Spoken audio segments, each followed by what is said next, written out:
হেই, আছো কেমন সবাই? এই ভিডিওটা ছাড়তে আমার একটু দেরি হয়ে গেল, প্লিজ কিছু মনে করো না। হ্যাঁ, দেখো আমরা রামেশ্বর মন্দির থেকে একদম ডাইরেক্ট তপোবনে চলে এসেছি। মানে এটা হলো তপোবন, আর এইখানেই সীতাকে ছেড়ে দিয়ে গিয়েছিল। আর এই তপোবনে একজন মুনি থাকতো, আর সেই মুনির কাছে থাকতো লবকুশ, মানে সীতার দুজন ছেলে, লব আর একজন কুশ।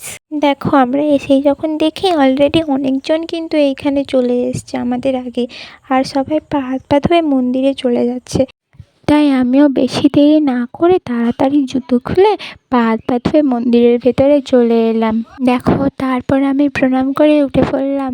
দেখো প্রথমেই আছে ঘোড়া, তারপর আছে বজরংবলী, তারপরে আছে লবকুশ, সীতার দুই ছেলে, একজন লব আর একজন কুশ। দেখো লবকুশের মন্দির দেখেছো, আর পাশেই আমার বাবা বসে পড়লো। তারপর দেখো আমি লবকুশের মন্দির থেকে বেরিয়ে তারপর এই দিকে চলে এলাম। এটা কিন্তু একদম ঘন জঙ্গলের ভেতরে এই মন্দিরটা আছে, আর পাশে যে একটা মন্দির দেখেছিলে ওটা হচ্ছে সীতার আঁতুড়ঘর। দাঁড়াও, আমি তোমাদের সীতার আঁতুড়ঘর দেখাচ্ছি। দেখো এটাই হলো সীতার আঁতুড়ঘর, মানে এইখানে সব সময় আগুন জ্বলে, এইরকম কোনোদিনও আগুন এইখানে নেবে না।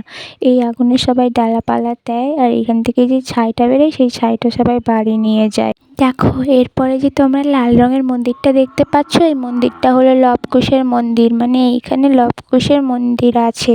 দেখো ভিতরেই চলে এলাম। তারপর দেখো লবকুশ আর সীতা আর একজন মুনি, মানে যেই মুনির কথা বলেছিলাম ওই মুনিটাই আছে। তারপর দেখো মন্দির থেকে বেরিয়ে আমি একদম ঘন জঙ্গলের দিকে চলে এলাম। কেন বলো তো জঙ্গলের দিকে এসেছি? আসলে এইখানে তিলক মাটি পাওয়া যায়, মানে যেই মাটিগুলো নিয়ে সবাই তিলক কাটে না কপালে, ওই মাটিগুলো এইখানে পাওয়া যায়। আমি আগের বারে যখন এসেছিলাম তখন আর এই দিকটা আসা হয়নি, তাই ভাবলাম এই দিক থেকে একবার ঘুরে আসি। এইখানে জলটা একদম স্বচ্ছ পরিষ্কার। আজকের ভিডিও এই পর্যন্ত, দেখা হচ্ছে তোমাদের সাথে নেক্সট ভিডিওতে। টাটা।